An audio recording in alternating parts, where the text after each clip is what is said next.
राम राम जी सारे ने मेरे चैनल पे आपका स्वागत है। आज की वीडियो में हम सीखेंगे सलवार की स्टिचिंग करना। जो सलवार आपको इस स्क्रीन पे नजर आ रही है, इसी सलवार की मैं आपको आज स्टिचिंग करना बताऊंगी स्टेप बाय स्टेप। तो ज़्यादा समय ना लेते हुए चलिए करते वीडियो स्टार्ट। ये मैंने सलवार की कटिंग की थी, इसको मैंने ओपन कर लिया। ओपन करने के बाद मैं आपको यहीं पर ही बताऊंगी कि इसकी सिलाई कैसे लगानी है। तो ये देखिए, पहले हम दोनों कलियों में इस तरह से 4 कलियां, जैसे 2 कली जुड़ेंगी हमारी तो आपस में, तो पहले हम इन पे आसन पे सिलाई लगा लेंगे।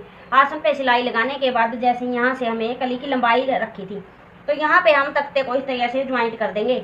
2 कलियों में दोनों तख्ते को ऐसे ही ज्वाइंट कर लेंगे। तो मैं इनको, जैसे कि मैं आपको सिंपल सा बता दूँ, हम जैसे सिंपल सलवार को स्टिच करते हैं बिन बेल्ट वाली को, वैसे ही सेम इसको हम स्टिच कर लेंगे। यहाँ से मैंने ये देखिए आसन को सिलाई लगा लिया। सिलाई लगाने के बाद ये मैंने 2 कलियों को ज्वाइंट किया है। 2 कली ज्वाइंट करने के बाद इसमें मैंने दोनों तख्तों को ही ज्वाइंट कर लिया है। जैसे एक कली में इस तरफ ये मैंने इस तख्ते को ज्वाइंट किया और एक कली में मैंने इस तरफ इस तख्ते को ज्वाइंट किया, इस तरह से।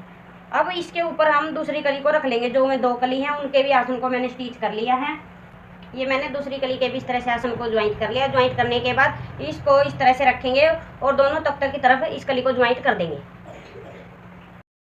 ये कली को मैंने स्टिचिंग कर लिया। स्टिचिंग के साथ साथ ही मैंने जो बैक में हम प्लेट डालते हैं, तो ये मैंने 2 प्लेटें डाल ली हैं यहाँ पे बैक में भी इस तरह से। 2 प्लेटें डालने के बाद और इसके साथ ही, ताकि वीडियो ज़्यादा लंबी ना हो, तो मैंने इसकी बेल्ट को भी तैयार कर लिया है। बेल्ट सिंपल ही है, जैसे कि सिंपल हम तैयार करते हैं। तो बेल्ट नहीं आता तो आपको तैयार करना मैंने पहले भी वीडियो में बताया हुआ, मेरे चैनल पर चेक कर सकते हो जाके। तो अभी इसमें देखिए हम चुंगट कैसे डालेंगे। और चुंगट डालने का तरीका मैं आपको एकदम ऐसा बताऊंगी कि कहीं से भी आपको बार बार खोलने या करने का कुछ भी जरूरत नहीं पड़ेगी।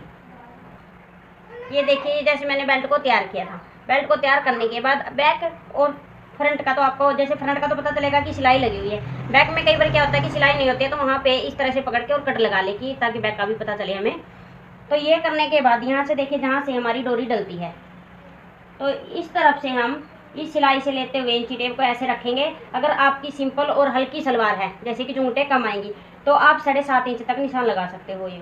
और जैसे कि मैं ये पटियाला सलवार बनाऊंगी तो मैं 8.5 इंच पे निशान लगाऊंगी, तो ये मैंने 8.5 पे लगाया। और अगर आपको इससे भी हैवी पटियाला बनाए तो 9 9.5 तक आप निशान लगा सकते हो, इससे ज़्यादा मत लगाना। यहाँ पे कट लगा लेंगे,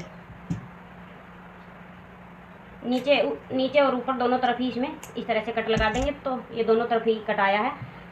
तो अब इसमें क्या करेंगे, ये देखिए, जो मैंने सलवार में बैक में 2 चुंगट डाली थी, तो इस तरह से ये मैंने 2 चुंगट डाली हैं यहाँ पे क्या करेंगे, हमें जो ये बैक में सिलाई आएगी, इस सिलाई को हम यहाँ पे मिलाएंगे। जहाँ पे 2 चुंगट डाली है, इस सिलाई के साथ बिल्कुल मिला देंगे। आप या पिन लगा लो यहाँ पे, भाई हिले ना। तो इसको इस तरह से पकड़ेंगे। जो ये मैंने बेल्ट में कट लगाया है, ये कट हमें ऐसे पकड़ते हुए सलवार पे लगाना है। तो इस तरह से पकड़े और यहाँ पे कट लगा लेंगे। बहुत ही आसान सा तरीका है ये चुंगटे डालने का। तो सेम ऐसे ही इस तरफ भी कट लगा लेंगे। आप एक बार जरूर कोशिश करें इस तरह से डालने की, कहीं से भी छोटी बड़ी या कम ज़्यादा नहीं होगी, एकदम इक्वल चुंगटे आएंगी। तो ऐसे ही सेम कट यहाँ पे लगा लेंगे। अब इसमें बेल्ट का कोई काम नहीं है जब तक सलवार में हमारी चुंगट नहीं डलती। तो अब जो ये मैंने कट लगाया है, इसमें कट लगाया है जो, और ये फ्रंट वाला आसन है जहाँ पे हमें चुंगट नहीं डाली अभी, तो चुंगट हमें जो ये कट लगाया वहाँ तक डालनी है। तो चलिए मैं आपको मशीन पे दिखाऊंगी। तो अब देखिए चुंगट कैसे डालेंगे। ये मैंने फ्रंट आसन ले लिया है और इसको यहाँ पे ऐसे मशीन के नीचे रखेंगे। अब ये देखिए चुंगट कहाँ से डालनी है। जो ये मशीन का गैप होता है, यहीं से हम चुंगट को उठाएंगे और ऐसे डालेंगे। इससे क्या होगा, हमारी जो चुंगट होती है वो छोटी बड़ी भी नहीं होगी और एकदम इक्वल आएंगी। और यहाँ पे गैप देना चाहते हो तो आप 1 से 1.5 इंच का गैप दे सकते हो, बट मैं सलवार में गैप नहीं देती।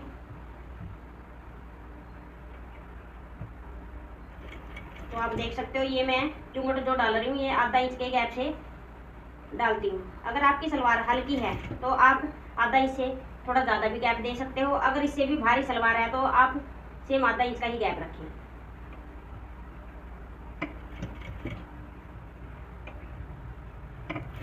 तो ये देखिए, एक तरफ से हम ऐसे ही चुंगटों को डाल लेंगे।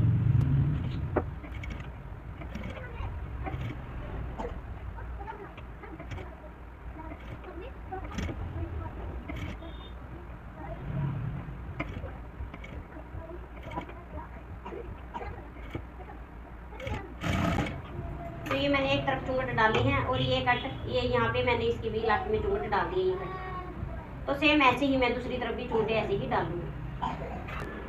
तो ये देखिए मैं दूसरी तरफ भी चुंगट मैंने डाल ली हैं। तो यहाँ पे मैं आपको बता दूँ, जो ये चुंगट हम डालते हैं तो जितना हमें गैप लिया था कि 8.5 इंच पे कट लगाया था, तो ये चुंगट जितना भी कपड़ा वो हमें 8.5 इंच तक ही पाना है।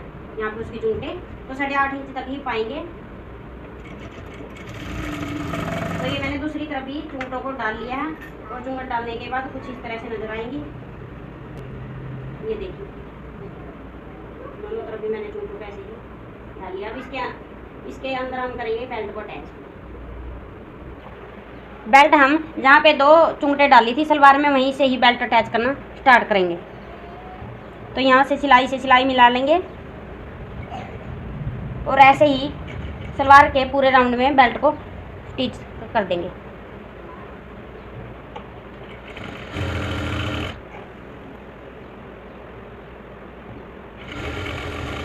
यहाँ पे देखिए चुंगटों के पास जब हम चुंगट के पास आएंगे इस तरह से, तो यहाँ से हमें कट से कट मिलाना है और इस तरह से हम आसन को भी ऐसे मिला लेंगे कि हमारा आसन इक्वल है।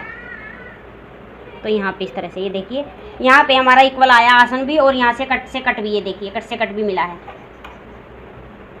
अगर आप इस तरह से ही चुंगट डालेंगे ना तो आपकी सलवार में कोई भी दिक्कत नहीं आएगी।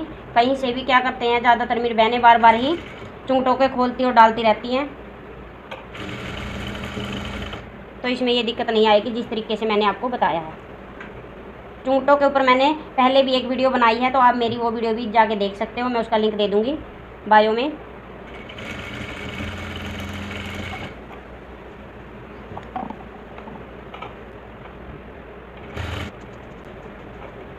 अच्छे से सेट करते हुए इसको राउंड से ही सिलाई लगा देंगे।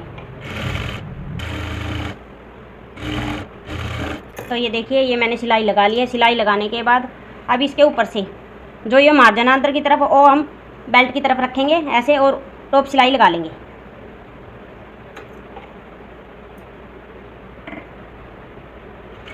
टॉप सिलाई लगाने से क्या होता है कि हमारी बेल्ट यहाँ से पक्की हो जाएगी और बेल्ट सफाई से नज़र भी आएगी। तो ये टॉप सिलाई हम बिल्कुल ही किनारे पे लगाएंगे और बेल्ट पे लगाएंगे, सिलाई सलवार पे नहीं लगानी है।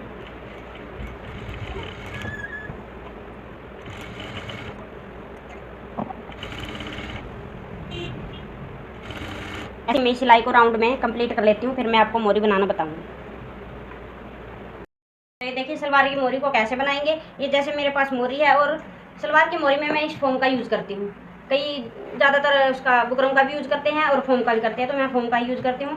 आपकी फोम ज़्यादा वेस्ट ना हो तो कैसे हम मोरी को बनाएंगे, देखिए यहाँ पर इस तरह से माप लेंगे और इसके बिल्कुल ही बराबर से यहाँ से इसको कट कर लेंगे ऐसे। तो ये मैंने डबल में कट कर लिया दोनों मोरी के लिए। ऐसे कट करने के बाद इसको हम सेंटर से भी काट लेंगे ऐसे। तो ये हमारे दोनों फोटो के लिए तैयार हो गई है फोम। तो अब इसको ये देखिए ये मैंने सलवार की बचे हुए कपड़े में से ज्वाइंट लगा लिया यहाँ पे और इस तरह से इसको ऐसे रखेंगे। तो मैं आपको एक मोरी बनाना बताऊंगी, तो सेम दूसरी भी ऐसे ही बना लें। अब इसको ऐसे रखने के बाद और ऐसे इसको फोल्ड करेंगे कपड़े को फोम के ऊपर इस तरह से बिल्कुल ही बंद कर देंगे और इसके ऊपर से यहाँ से सिलाई लगा लेंगे। तो मैं ये सिलाई लगा लेती हूँ। तो सलवार के अंदर कैसे अटैच करेंगे तो चलिए मशीन पे ही दिखाऊंगी। मैंने इस तरह से कपड़े को फोम के ऊपर फोल्ड करके और सिलाई लगा ली है, ये देखिए। अब इसके ऊपर हम सलवार को मोरी कैसे बनाएंगे, ये देखिए।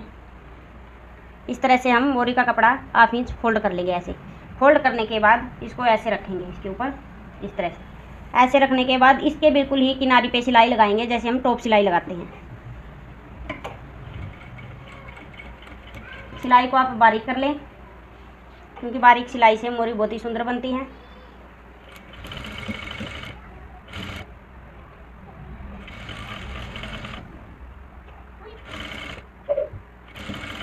तो ये मैंने सिलाई लगा ली है, ये देखिए। सिलाई लगाने के बाद कुछ इस तरह से नज़र आएगी। अब इसको इस तरह से अच्छे से कपड़े को खींच लेंगे, कहीं पे भी कोई झोल वगैरह ना हो। तो एक ये सिलाई भी लगा देंगे जहाँ तक कि हमारी फोम है।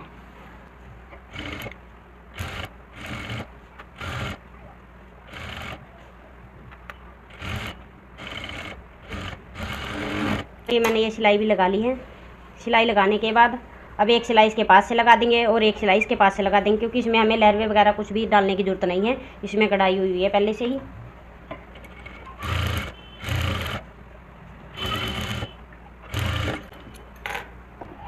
ये मैंने एक मोरी को तैयार कर लिया है और मोरी आप देख सकते हो कि कितनी फिनिशिंग के साथ बनी है। ऐसे ही मैं सेम दूसरी मोरी को भी तैयार कर लूँगी। और दूसरी मोरी को तैयार करने के बाद जैसे हम साइड वाली सिलाई लगाते हैं, जितनी मोरी आपको रखनी है उतनी रखने के बाद ये सिलाई भी लगा दूँगी, तो मैं आपको कंप्लीटली लुक दिखाऊंगी कि कैसी बनी है। ये मैंने दोनों ही मोरी को तैयार कर लिया। तैयार करने के बाद और साइड वाली सिलाई भी लगा ली है। वो मैंने सिलाई लगाने के बाद कुछ इस तरह से सलवार की लुक आएगी स्टिच होने के बाद प्रॉपर। तो आपको ये मेरी वीडियो कैसी लगी, वीडियो को लाइक करें, शेयर करें, साथ में बेल आइकन को भी दबाएं ताकि मेरी आने वाली वीडियो सबसे पहले आपके पास पहुंच जाए। Thanks for watching.